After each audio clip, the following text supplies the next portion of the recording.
Absolutely. Well, maybe not finding an answers, but of course, providing more clarification and, giving us more insights into what we do not already know about the achievement of former President Muhammadu Buhari, who has now gone the way of mortals.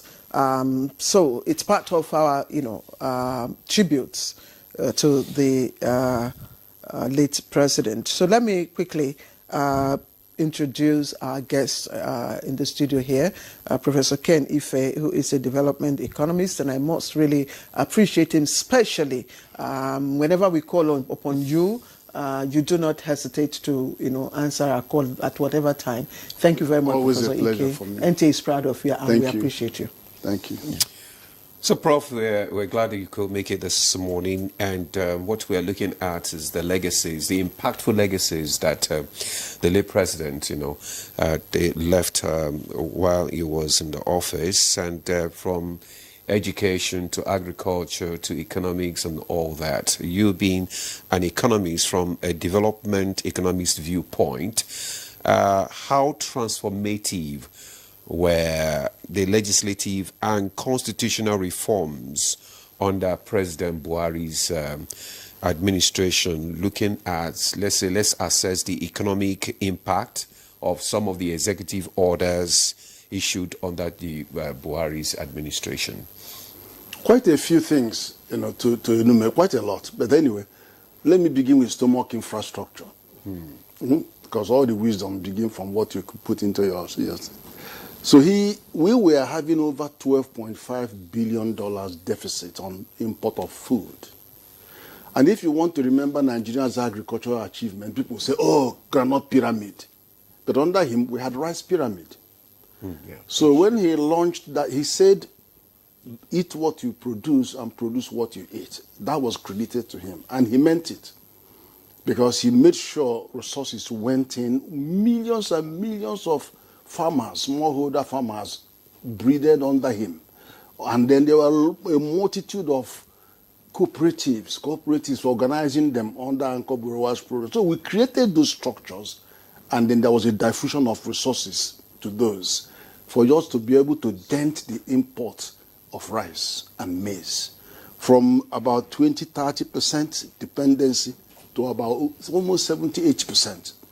So we are approaching self-sufficiency, but so that was a remarkable achievement. And then if you say, if we didn't have people dropping dead on the streets today, it was actually because that investment was made, and you brought those army of food producers, smallholders into the fray. But it wasn't just that. He also had presidential fertilizer initiative, because we have about 14 fertilizer mix blending plants. And then, of course, we started working with Morocco and for supply of phosphates. So that was remarkable. So when you now saw millions of bags of fertilizers being given to farmers and all of that, there was a foundation for that. Then on the area of infrastructure, the most remarkable was we spent 20 years on PIA, fighting the foreign companies, multinational companies, to a standstill. Buhari just signed that PIA. He had enough of it. He signed it and brought it into law. And I have to tell you that if this PIA was not signed by him, Dangote would have been in trouble. Look at all the shenanigans. Look at what he's going through. This is the only thing we could hold on to be able to breed sanity into this oil and gas industry. But you have to give it to him. He actually put paid to that struggle, that endless struggle to get PIA signed. But it's not just that. We inherited a situation where government accounts were all over the place. Hundreds of MDAs, we have multiple accounts with central bank, everywhere, commercial bank. He streamlined all that with a treasury single account. And so we now have one account where you can see all the resources belonging to all arms of government. It is not a mean feat. But he had this foundation, and we're all enjoying some of those things that he did. And the argument has now shifted to how much is it that we are paying into the Consolidated Revenue Fund. It wasn't no longer that one ministry or one MDA has 30 bank accounts, and then you actually have your money sitting down with the commercial banks, and you are borrowing from those commercial banks. I mean, you know, honestly, and I'm sorry that nobody ever got jailed for some of those things that happened. Then he brought in with economic recovery and growth plan, and that was to boost diversification. But more importantly, actually, during the COVID-19, he also had an economic sustainability plan. And in fact, just as I mentioned COVID-19, when it came, the Western press were saying dead bodies will litter the street of Africa. But they were coming to learn from Nigeria how we fought COVID to a standstill. Buhari called 3 people. He said to Boss Mustafa, go and fight this. And Boss literally left his job. Every day he was on the television with Chukwuka and all those other ministers fighting. He also told Minister for Dr. Ahmed, Finance, and Central Bank Governor, make resources available for this fight. And these 3 people fought like lions and lionesses. And others were coming to learn from Nigeria what we did about COVID-19. And then to cap it up, we now had the economic sustainability plan that actually created a few more resources to enable us to take off those companies that suffered. But we never had those dead bodies on the street, all those stuff that they were mentioning. Prof, thank you. Let me just, before I just, took a little on this economic aspect that you have raised, some of the issues that I have raised. While Prof was talking, Dr. Abdurrahman Abu Hamisu, political scientist and public affairs analyst, walked into our studio. He's also one of our very, dependable, guests. We're very glad that you could join us for this important discussion. Thank you very much. Thank you very much. And today I didn't call you Hamisu, so I was very deliberate. Prof, let me come back to you, and I'm glad you are a development economist and you have started, off on that note. In terms of policies, you have talked about several. How the anchor borrowers policy, engineered the rice pyramid, and you talked about the sustainability, initiative, yes, plan that was geared towards, building our economy, which was in recession at the time, COVID and all that. But let us look at all these policies. Anchor borrowers policy, with its own merit, have been, roundly criticized by some people. There were issues and all that. These are policies well thought out, weren't they? Correct. I mean, I've addressed, CBN retreat with members of the House of Assembly. I've gone through, I've spoken. Look, people are always at liberty to criticize. There are always winners and losers in any event. But I have to tell you this. The 33 trillion naira ways and means printed was not to fund Anchor Borrowers program. It wasn't. It came even after that. Secondly, there was no question that government went to borrow billions of dollars to go and fund Anchor Borrowers program. That was not the case. The case was that these monies were raised and then used, and the banks have brought a lot of the money anyway.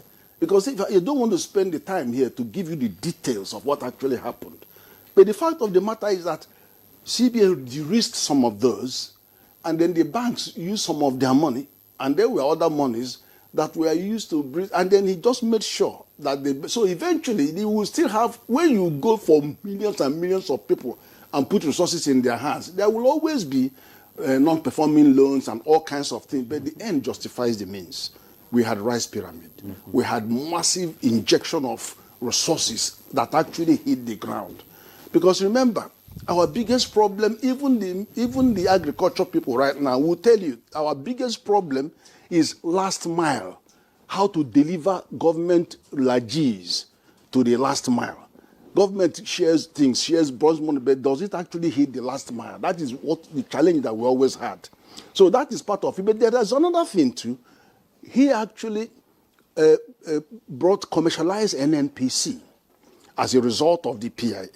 So to remove and then part of the thing about getting certain NNPC free was he also set up MOFIN, Ministry of Finance Incorporated, and I was involved with that, to the point that he even made me a member of the Presidential Governing Council of Ministry of Finance Incorporated. We worked very hard to ensure that this organization can now manage all these assets that we are going to be left behind when you are commercializing an MPC. Do you understand? And we have seen the mileage in some of those things that he did. Okay, Prof. Maybe we just pause you there so that we can take comments from other guests. While the Prof was speaking, we had Mother Pauline Tallen, politician, former Minister of Women Affairs, also come in to join this program. Good morning, ma'am. Good morning, and good morning, Nigerians. Good to have you join us this morning. Thank you. While we'll just wait for you to relax and, take your breath, and we'll now bring in Dr. Hamisu, who is a political analyst and public affairs analyst. You've heard a lot of things that have been said about the former president, the legacy that he left, and there have been some issues where people criticize probably that he was probably slow in responding to some, national issues and, other things like that. But from your own perspective, tell us Buhari's approach, his approach to governance, especially what has been said in some quarters that he rewrote how governance works in Nigeria. Well, let me start from the very beginning. I think President Muhammadu Buhari has the misfortune always to be called to salvage Nigeria when all hope is lost. That was what happened in 1983. Coming to 2015, he came in at the point that if I was the president of Nigeria, where to start from would be most difficult with the challenges on ground.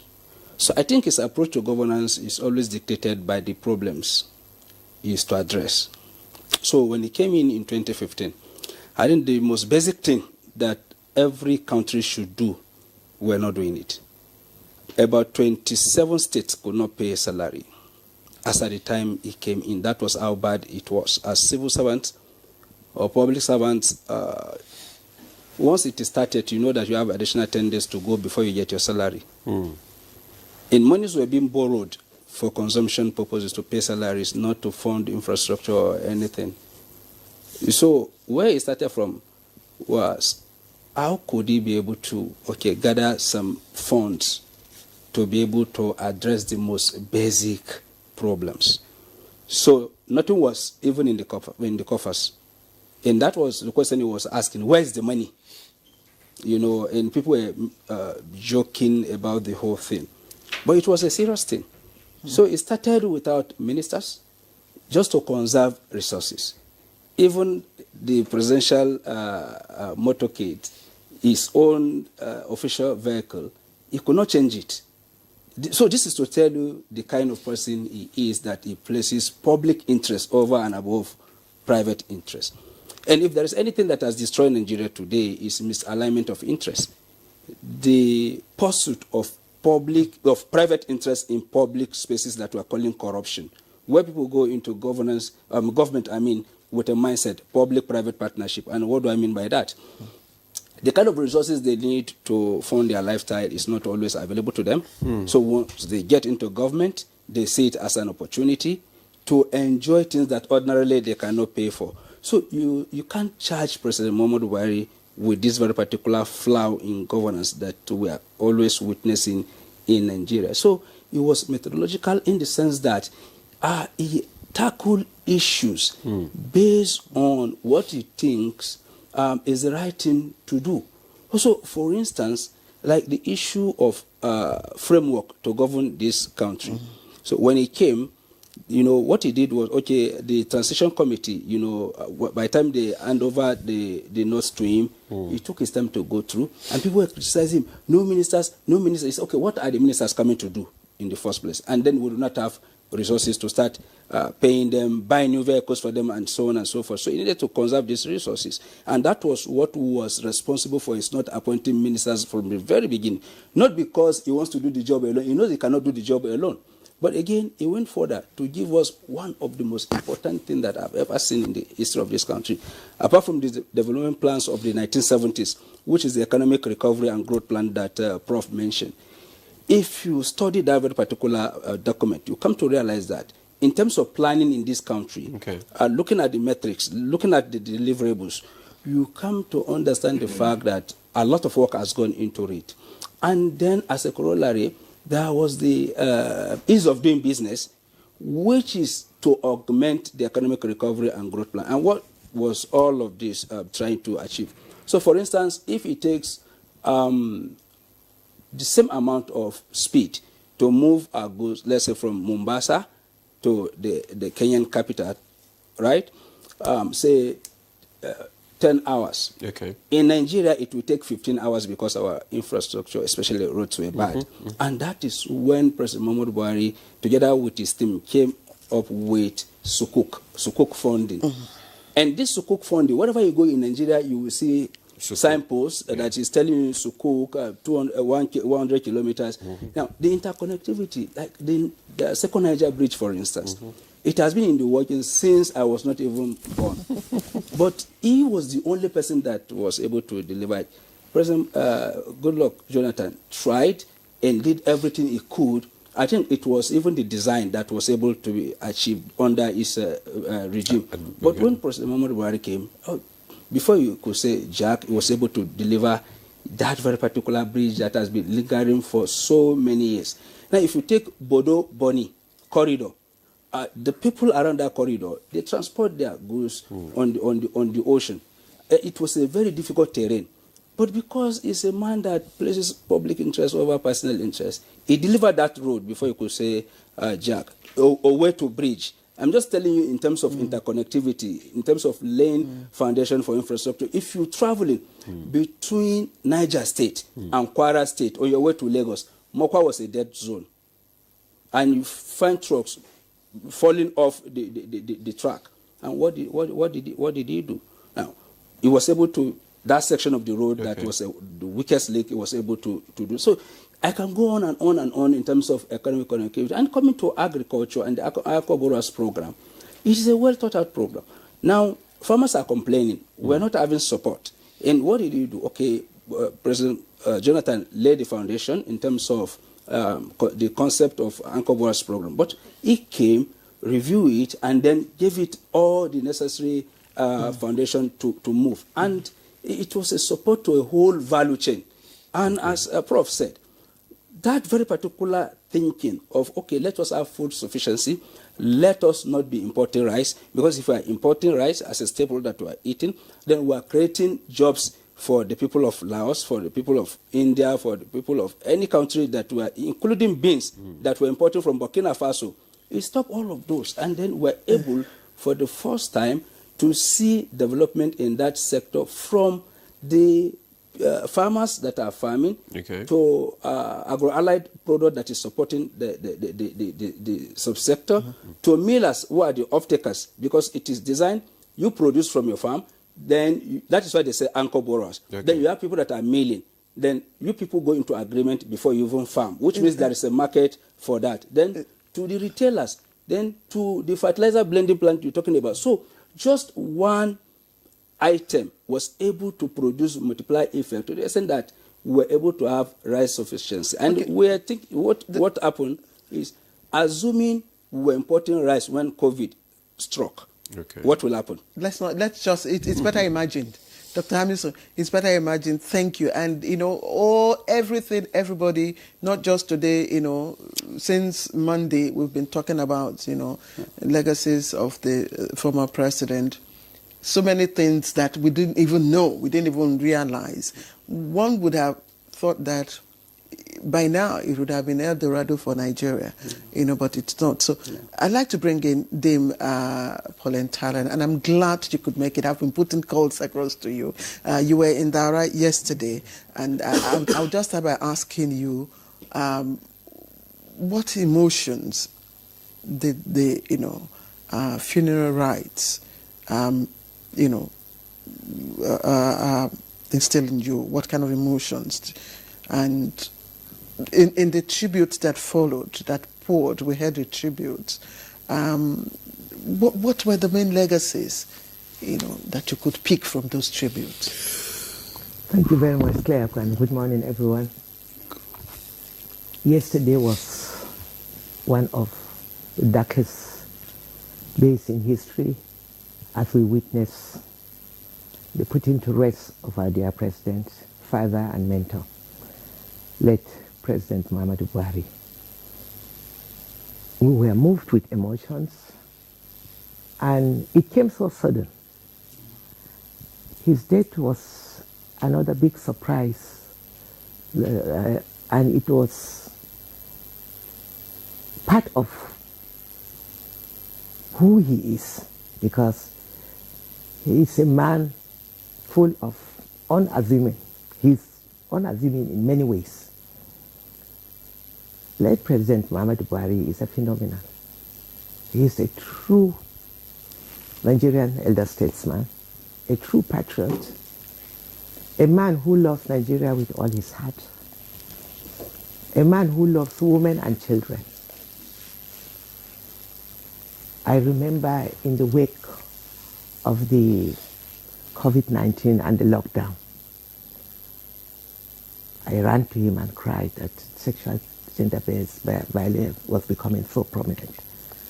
It was so eminent that a lot of women and children were abused because of the lockdown.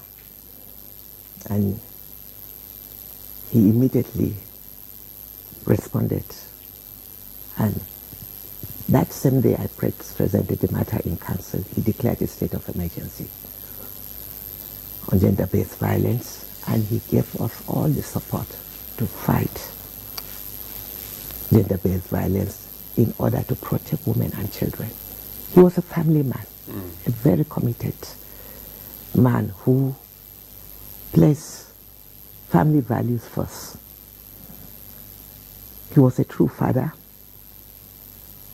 a man who a lot of people think look at Buhari as a very hard soldier. But when you work closely with him, the other side of him will amaze you and surprise you. I was going to ask you what you meant by a true father, because a father is a father. Yes. Yes. What is a true father in this respect? He is very homely. He has time when he's home to play with his grandchildren, with his children.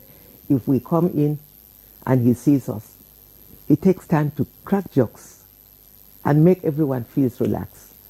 I remember one evening he came in, he was passing to his parlor. We were in the First Lady's parlor. He turned and looked at us. I secreted. I said, So Nunku, he said, Madam Minister, anytime I on NTA, I saw your flag. He describes this my head tie, my flag. And we all laughed. This is and nobody thinks of Buhari in that aspect, because we just look at him as a hard soldier who doesn't smile, who doesn't. But when you meet him, I had a glimpse of that myself in Dara, and right. I requested to have a handshake. Yes, a handshake. Yes, and he said, "Well, I hope your spouse will not be jealous." That's it. He is full of jokes, and he is that homely, fatherly figure that will always make you relax, even when there's tension. But the dignitaries, like the dignitaries from ECOWAS, Niger, the Sade King, what was the content of their tribute? It was amazing. You could see men weeping. Men weeping. Our former vice president, you could see how he wept. All of us. Everybody was broken. It was quite an emotional scene, and a moment. very, very emotional scene. Yeah, it was. That you could see that the wall has broken. The father figure we look up to is no more. And all that we can pray to Almighty God is that God will grant him mercy and eternal rest. And that was why most of us insisted that that last respect of seeing that he's laid to rest will be there, not just to sit back and watch it on TV. Okay. Yes, Madam, you played a major role in his administration as one of the ministers, and especially in implementing the Nigerian for Women project. How impactful would you say that project was? The Nigerian for Women project is one of the empowerment program that has impacted so much on the life of Nigerian women. And this we were able to implement under his administration. In addition to that, we were also able to implement the WE program, that is Women Economic Empowerment Program. That is to institutionalize and encourage and support women, because economic empowerment is the main problem that affects women. If a woman is empowered, she can do everything to support her family, she can stand on her own, she wouldn't be badly abused, because you are abused because you depend entirely on a man. But when a woman is independent, she's economically empowered, the home will be better off for it, because once a woman is empowered, it's not just for herself. She empowers the entire family. The husband will feed well, the children will be well cared for, she'll ensure that children go to school, everything. And the society starts from the home. Once the home is in peace and things go well at home, the community will be better off for it, the society will be better off for it, and Nigeria will be better off for it, until we get it and think of getting it right through the family values. When we correct and address issues affecting women and children, then we'll be able to address most of the societal problems that affects us, because the miscreants grew up from a home. You know, before we come back... Everything, all the ills, when you talk of fighting corruption, it starts from the home. Before we come back to Prof, you were a 7 member of the, cabinet. Sure. People have described his style of governance as, systemic. He was a systems person. Once he appoints you, he has faith in you, he has trust and confidence in you to deliver. He doesn't interfere with you. Can you share that with us? And how is it that worked with some of his appointees, but it didn't work with others? That's very true. Once President Muhammadu Buhari appoints you and gives you the mandate to handle a particular assignment, he never interferes. He never interferes. For one day, he has never interfered or asked anybody to come and do, or ask me to do anything for anybody. No. He allows you to do your work, and this is common with all of us. It's not just me. Any member of his cabinet can testify to this. So it is a man that once he trusts you, he allows you a free hand to operate. But when you come with a problem, he attends to it. Okay. I remember during the COVID-19 again, when there was, during the lockdown, and a lot of people couldn't feed well, I remember the parents of the Chibok girls. I ran to him. I said, there's need for us to support these families that are in a very disadvantaged area. They need support, because some of them had children and they left it with their parents. Some of them, those that, the first batch that were recovered, were in the American university, and their children were with the parents. So immediately he responded. He said, what do I want us to do? I said, I need to reach out to the families, take some palliatives, support them with some economic empowerment for the mothers to be able to. He said, can you go to Chibok? Are you not afraid? I said, I'm not afraid, Mr. President. I'm ready to go. He sat back quietly. He was worried for my life. He was worried that I was taking that big risk. And he quickly directed the Chief of Defense Staff, the Chief of Army Staff, the Chief of Air Staff. He said we should set up a committee. He approved my memo and said a security committee should be put in place to ensure my movement to Chibok and back with full security apparatus. And that was exactly what happened. He gave us the funds. We mobilized, we bought enough food, moved it in trailers through Adamawa State to make that was the closest, the boundary there. And then the security, these are things that I cannot open up and say all. But a helicopter was given to me. We flew. He gave me a plane to fly to Maiduguri. And the governor of Maiduguri, Zulum, I commend that man. He's awesome. He's excellent. Because everything I requested Mr. President to do, Mr. President directed him, like the rebuilding of the school. He did that and invited me to commission. And he transformed the school to look like, even like a modern university, with computers, with everything. This, again, is things that I was able to go to Chibok with the support of Mr. President with full security. Okay. A plane and another helicopter that hovered over us while we were in Chibok.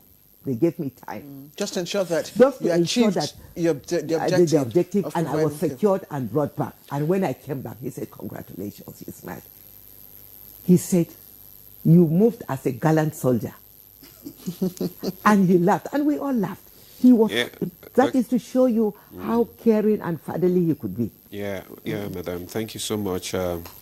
We know that this is really a big moment for you, and we share in all this. I would just want to let our viewers know that you can also contribute to this conversation by sending in your questions and comments and whatever on the numbers displayed on your screen via text messages or WhatsApp chats, so that we can, our guests can respond to some of these comments. Do you have some? I have just one.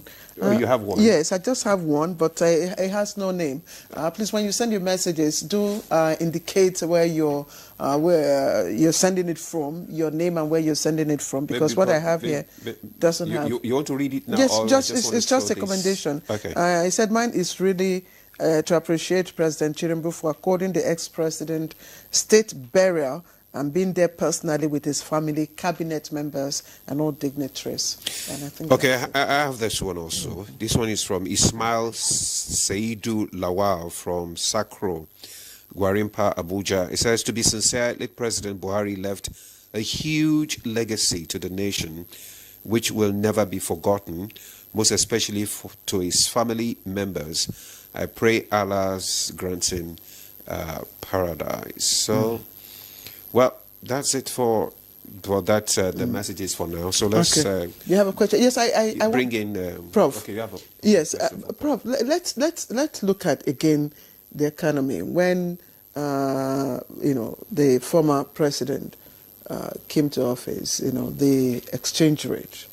People will always talk about the value of the exchange rate. When Jonathan Wodstai was going higher, and then it hit 500 during his time, and the economy, went into recession a couple of times and all that. And people, in comments, of course, people will have their opinions and all that, but comments have come to say, look, the economy during former President Muhammadu Buhari wasn't as rosy as people are making it. How would you respond to that? And can you substantiate your evaluation for us? You begin from debt. He was there for 8 years. When he entered office, we were owing 41 trillion naira. After 8 years, we are owing 71 trillion naira. So it's really only about 30 trillion additional debt that we incurred over his 8 years of office. But on the other side of the balance sheet, in his 8 years, he attracted $89.1 billion. What he attracted was outweighed what was borrowed. So the rest of the maths you can do to see how much have we borrowed. So that's the maths you can do, but this is not the stage to do that analysis. Then in terms of the economy, well, it's the same APC government anyway. But he signed off at about 499 something naira to $1. That was when he signed off. And I think now we're about 1,518 or something. Yeah. But there are issues around those, very real things that we can discuss to explain what has happened. But anyway. And in terms of exchange rate, it was fairly stable. It dipped, but it was fairly stable over that period, despite the fact that we had 2 recessions. And not that recession, there are stagflations that we had. And are very, very complicated forms of inflation. Because interest rates and borrowing rates and lending rates, everything that can go wrong went wrong with our economy. That's why it's called stagflation. And upon that, we also had COVID that drained the economy. And let me tell you something about war. Nigeria was in a state of war, even till now. Countries that were in the kind of war Nigeria was facing over this period, and people who went through COVID would have gone to borrow at least $50 billion to fight the war and to deal with. We would have borrowed over $50 billion to fight. How much did Europe spend on Marshall Plan? How much is Israel going to pay now for the thing that the skirmish they had with Iran? $74 billion. We didn't borrow those monies. We had to fund them from inside. Of course, we printed some naira and we are fighting the inflation of it. But anyway, but the fact of the matter, we didn't have to be held hostage to external borrowing of that magnitude to deal with our problems. Okay. So we have to, they are relative. You have to look at some of these things. I can't write off his economic achievement because I was parcel of that. And I was in the government, in policy. Even from the time of Obasanjo through Jonathan, so I have a 360-degree view of what has happened. And I can tell you anytime, he did something good. He laid a solid foundation. Many of the areas that we were able to, in 2 years of President Tinubu's administration, what we have been able to achieve, a lot of them we could achieve in 2 years was because the foundation was laid. And okay, look at what is happening in fuel. Storage, distribution, transportation, the decapitation of NMPC and all of that, all of this bringing benefits down to Nigeria is because Buhari supported Dangote to make sure that his dream doesn't fail, and then delivered PIA and got us to get Murphy moving. And look at this, we are now enjoying. What now happened was that Tinubu had the courage to say, I must implement this act. Let's look at. So that's why these things are happening. Because people say that. I mean, probably because he's highly disciplined and a very frugal, leader, and this actually impacted, his policies, decision in one way or the other. What style? I mean, what leadership style would you say actually helped him in achieving all these economic reforms? Madam has just said that.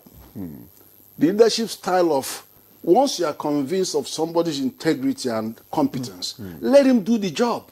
And that's what your testimony is. And he did. And I told you when COVID came, he gave marching orders to 3 people. Boss Mustafa, go and sort it out. CBN governor and Madam Minister, you two get resources necessary. And he stayed back and they did their work. That is remarkable. What kind of leadership? What else do you want? Is you want every minute you tell him don't do this, do that, then the negative from the president? He said, no. He just let them get on with it.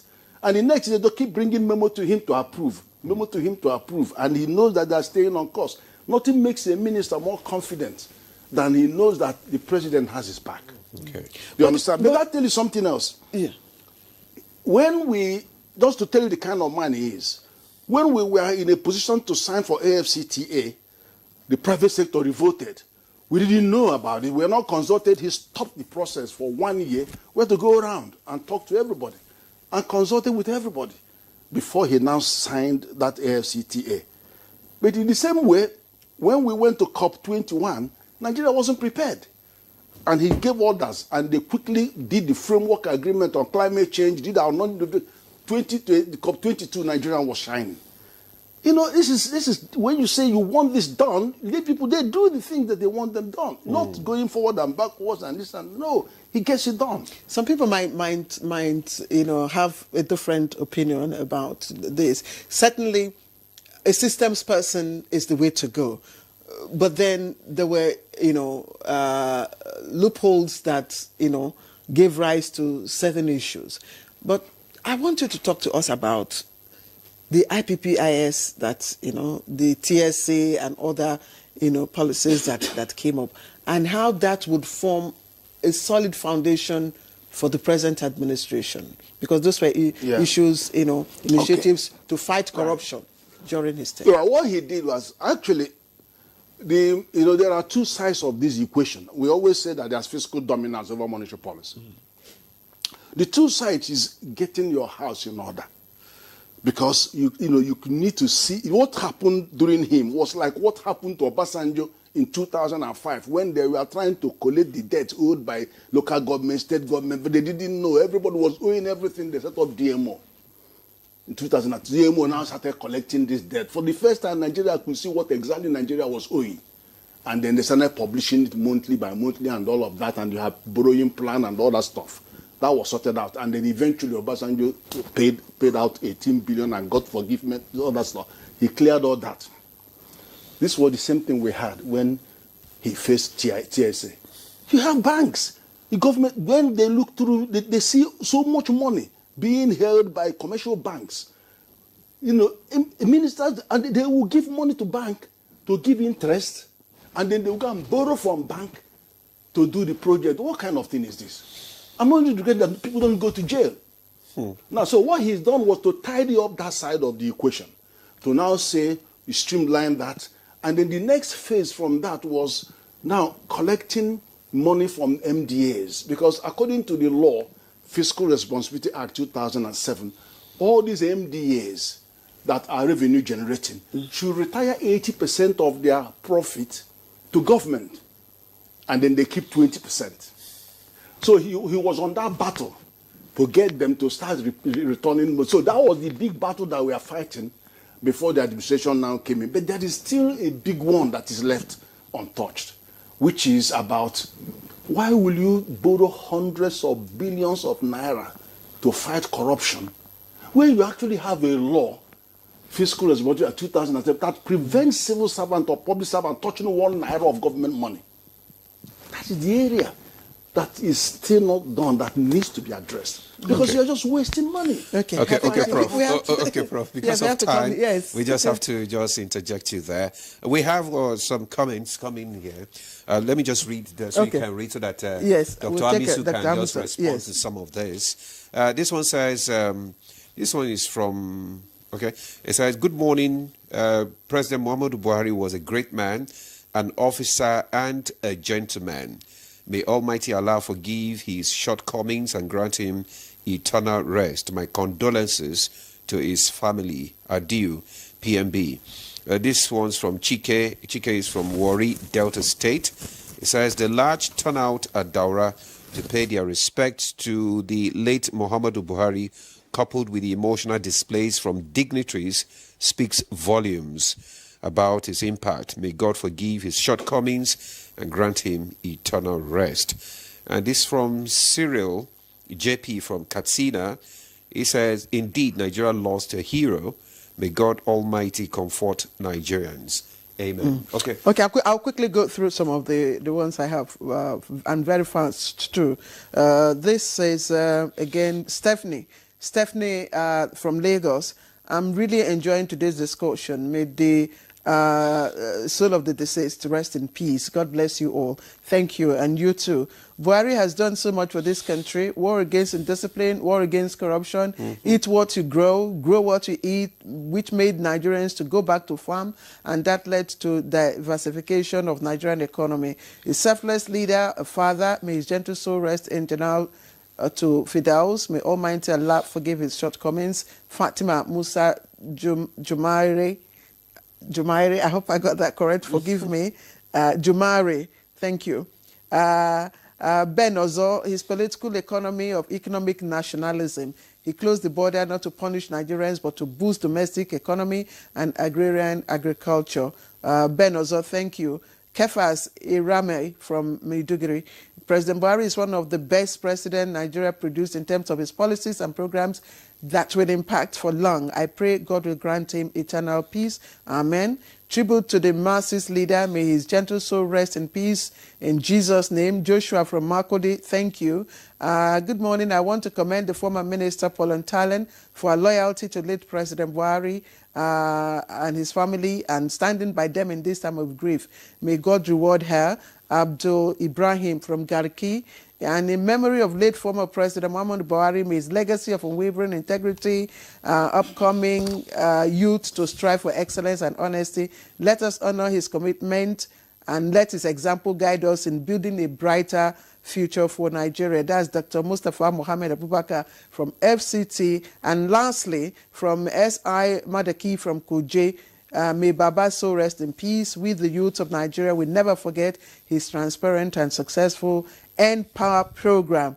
S.I. Madaki from Kuje, Abuja. I also remember End Power. And also the not too young to run. Not too young to run. Trader money. There's so many. Yes. So many. So Dr. Amisu, Yes. maybe you should just respond to some of those comments. And also look at how you can look at Buhari's focus on system building. Yeah.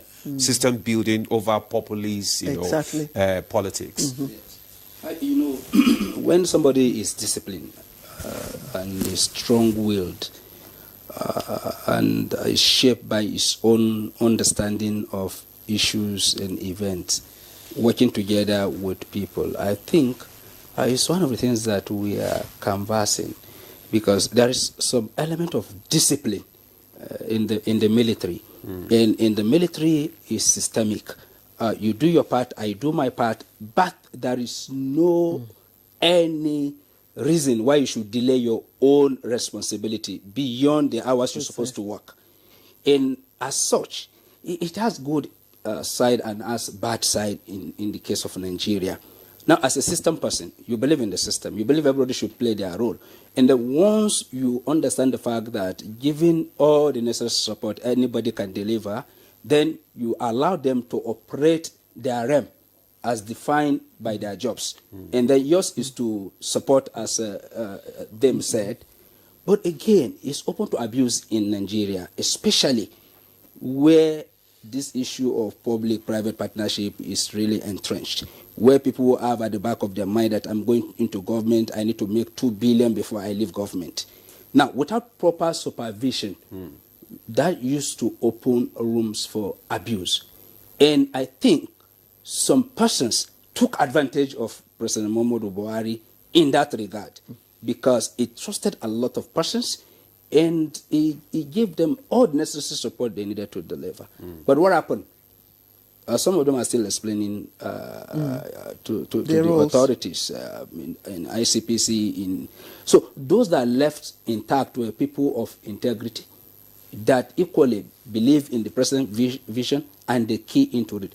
So you have a situation whereby no matter how good a president is, no matter how disciplined a president is, if the president is not given to checkmating his appointees, especially in Nigeria, then there is a problem. And that is the difference between President Muhammadu Buhari and the present president. Yes. Because maybe as a father, as she said, he prefers to bear the entire consequences of those kind of people around him. But you can't rule that out. And eventually we're saying that no matter what, Buhari exited with his integrity. Okay. Absolutely. I'm going to ask you, if you may, madam, in 60 seconds, just two questions in one. One is on gender, and it's on a lighter note. You know, people have taken it and blown it up. You know, when former President Buhari referenced the other kitchen, you know, in relation to the other room, in relation to his wife, you know, what gender message was he putting out? And then his inability or his decision not to remove the subsidy. You know, some have given it different interpretation. How do you evaluate those two issues? Well, the other comment is, I wouldn't want to comment on that because it's a private comment. It's something that has to do with his family, so I leave that. But it doesn't portray him as someone who is not gender progressive. I mean, yes, no. Gender friendly. No, I decorated him as a gender champion because he supported all gender proposals for women inclusion. He supported anything to do with the upliftment of women and children. He wasn't biased against women being in the forefront of anything. No. He was a man that he responds to things, and he, as I said, that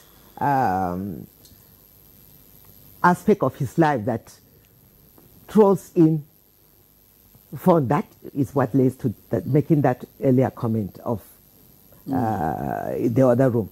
But it doesn't portray him as a negative person. Nobody is an angel. People look at, there is no perfect human being in this world. The way I am happy with all the eclogues that are being poured on him and all people, Nigerians remembering all the good things he has done. Nobody is perfect. He is a human being and he has that instinct of humanity in him.